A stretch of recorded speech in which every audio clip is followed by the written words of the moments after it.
Welcome to Fluent Phonics.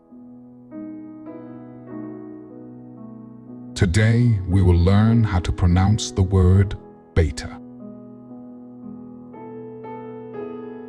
Beta. Beta. Beta.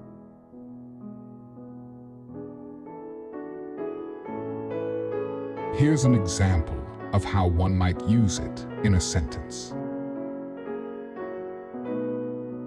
The software company released a beta version of their new app for testing purposes.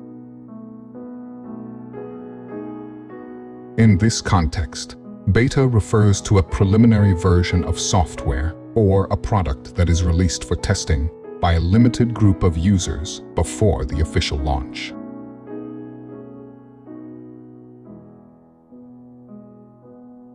Thank you for your time.